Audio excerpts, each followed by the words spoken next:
ഇവിടെ ഇന്നും ചവർ കാണുന്നില്ലല്ലോ. 2 ആഴ്ച ഇവർ വേസ്റ്റ് തരുന്നില്ല. എന്തായാലും ഒന്ന് അന്വേഷിച്ച് നോക്കാം.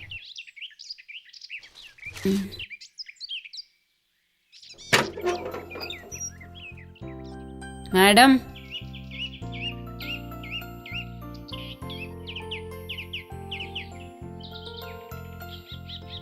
മാഡം, മാഡം,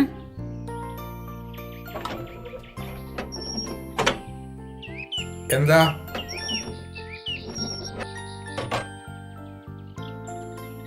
ഇവിടെ ഇപ്പൊ വേസ്റ്റ് ഒന്നും കാണുന്നില്ലല്ലോ. അത് തിരക്കാനാ ഞാൻ വന്നത്. വേസ്റ്റ് ഒക്കെ ഇവിടെ ഉണ്ടാവുന്നുണ്ട്, പക്ഷെ അത് ഞങ്ങൾ തന്നെ ഇവിടെ സംസ്കരിക്കുകയാണ്. അയ്യോ, അതെങ്ങനെയാ? ഞങ്ങളൊരു ബയോടെക് പ്ലാന്റ് സ്ഥാപിച്ചിട്ടുണ്ട്. അപ്പോൾ വേസ്റ്റ് സംസ്കരണം ഞങ്ങൾക്കൊരു പ്രശ്നമേ അല്ല. ഞങ്ങൾക്ക് ദിവസവും പാചകവാതകം ലഭിക്കുന്നുണ്ട്. പ്ലാന്റ് കാണണോ? ഓ, വാ.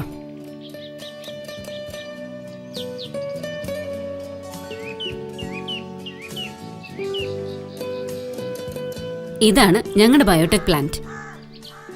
ഇതിന്റെ ഉള്ളിൽ കിച്ചൺ വേസ്റ്റ് മാത്രമല്ല, കിച്ചണിൽ നിന്നുള്ള വെള്ളമെല്ലാം ഇതിനകത്ത് ഒഴിക്കാറുണ്ട്. കിച്ചൺ വേസ്റ്റ് ഒരു ബക്കറ്റിൽ എടുക്കുന്നു. കിച്ചണിൽ നിന്നുള്ള ബാക്കി വെള്ളമെല്ലാം അതിലൊഴിച്ച് എടുക്കുന്നു. രാവിലെയോ വൈകുന്നേരമോ സൗകര്യാർത്ഥം ഞങ്ങളിത് പ്ലാന്റിലോട്ട് ഇതിനകത്തോട്ട് ഒഴിക്കുന്നു. പിറ്റേ ദിവസം രാവിലെ ഈ ഡ്രം നിറയെ ഗ്യാസ് ഉണ്ടാവും. അത് ഞങ്ങൾ പാചകത്തിനെടുക്കും. ഈ ഗ്യാസ് എങ്ങനെ ഇരിക്കും? നല്ല ചൂടുണ്ടോ? വരൂ, കാണിച്ചു കൊടുക്കൂ. ശരി.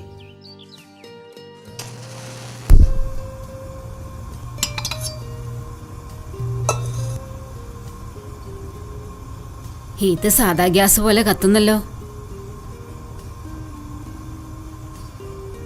ഹോ, എല്ലാവരും ഇതുപോലെ ബയോടെക് പ്ലാന്റ് സ്ഥാപിക്കുകയാണെങ്കിൽ എനിക്കിങ്ങനെ വേസ്റ്റ് എടുത്ത് നടക്കേണ്ട അവസ്ഥ വരില്ലായിരുന്നു.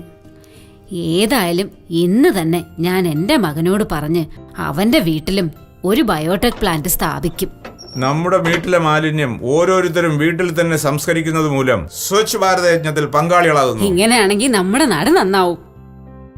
More details available at www.biotech-india.org. Send your inquiries to mailtobiotech@gmail.com.